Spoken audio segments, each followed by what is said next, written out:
You're so transparent with your life, which I fuck with. I think we see that in the music, but down to just like your upbringing with your mom and your dad. So like you have a story. I don't think I understood what it was. You know, I don't think I understood how cool it was or how good of a story it was or upbringing. Because like, you know, from family to friends to just people around me, they were just talking so much shit to me that at a young age that eventually I became broken and believed them. So I hated everything about myself, my name, my race, what I was, what I looked like, who I was, and what I represented. And, you know, it was rough. And then at home, it was rough, too. You know, I was always in trouble. And then I was rough with my stepmama. You know, my stepmama found out my father was fucking around. She found out I knew about it, so she took that anger out on me. And, like, it just...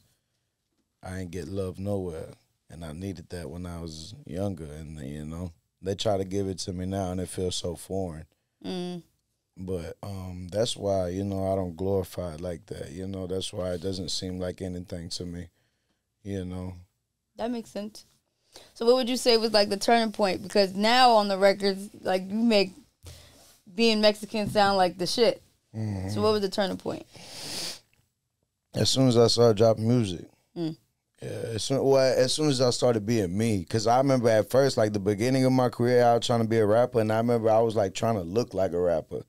I had the J's on, I had the fitteds, you know what I'm saying, and all that shit, and then like it just wasn't me. Like, yeah, I wear that shit, but it wasn't me. Yeah. You know what I'm saying? Like when like whenever I had got with my girl back then, fucking, we going on dates, and I'm meeting her parents, I'm wearing my cowboy boots, my shirt's tucked in,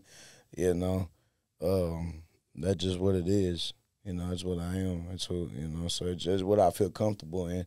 I'd wear them J's and pants and shit, and it felt, not foreign, but like, it just didn't feel like me. Feels like I'm putting on. Yeah, I'm comfortable right now. I'm chilling.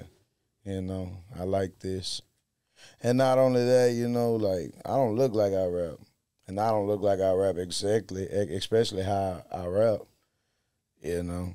So, like, it fucks them up, and I like that shit, It definitely fucked me up. I'm not gonna lie. I'm like, that Mexican OT. And someone said it to me before, like, yeah, no, it's this Mexican rapper, that Mexican OT. You should check him out. And I'm like, okay, I'll get to it. But then I think I saw a clip of You and a Chicken. I think it was You and a Chicken. Pretty Lady, by 8 other them out there. What's up with that? Because I also heard you say that when you're done with the rapping, you just want to be a cowboy. Just chilling. You just mean like farm life? Yeah. Maintenance. All that. Everything that qualifies as a cowboy.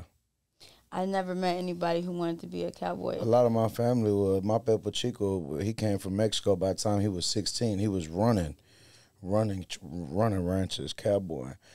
All these white men and all these men from back there in Texas and where we from, they would come to my Pepo Chico asking for him. 16 years old, been breaking horses, doing maintenance, doing everything his whole life. Passed away at 98. He won a plaque Cowboy of the Decade. 98 is crazy. Yeah. That's a huge accomplishment these days. He won a plaque Cowboy of the Decade. Yeah, that's nuts. The whole southern state of Texas, and I feel like a little bit of New Mexico too. They all came together and gave him that plaque right there in Bay City. I remember watching them get it. That's crazy. So it seems like Texas is home. You never, because you've been traveling around. You don't. Yeah, I ain't going nowhere. I go to the corner store and get homesick. But I love New York. New York is one of the reasons why I'm an animal today. Why you say that? I glorified everything over here. Every video game I played, every movie I watched, every rapper I listened to was all from over here. And from the stilo to how they were, how they talked, their mannerism, it was like, yeah, that's it. I like it. I'm from the South Side, so I'm forever going to have a groove in me. You know what I'm saying? I got a cool-ass stilo and shit. Texas is just undeniable. I don't know what it is about us. We just got that flavor that people want. And, I feel like the South Side and the East Side, a mixture of that, it was just a perfect making of me. Yeah. I feel like Texas is its own world, honestly. Yeah, and definitely, but New York and really the whole East Coast, even Detroit, Philly and all that, like, y'all got a world out here too that I appreciate. You know what I'm saying? I think it's cool as fuck. Are you from out here? I'm from Maryland. My family from Florida. Okay, so PA, right? Is that what y'all call it? Virginia? Or what is PA? Pennsylvania? DMV. DMV. Okay. DC, Maryland, Virginia. Okay.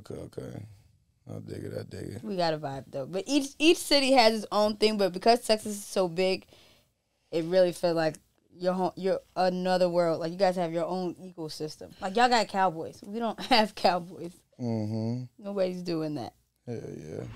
All right, guys, I hope you enjoyed that lovely conversation. You already know we need to talk for all your exclusive interviews with your favorite artists, celebrities, influencers, etc. Now, if you guys haven't already, make sure you drop a comment. Show me some love. Let me know what you like, what you didn't like. I'm open to criticism. And also, please, whatever you do, make sure you hit the subscribe button so you can stay up to date on the latest content that drops when it drops.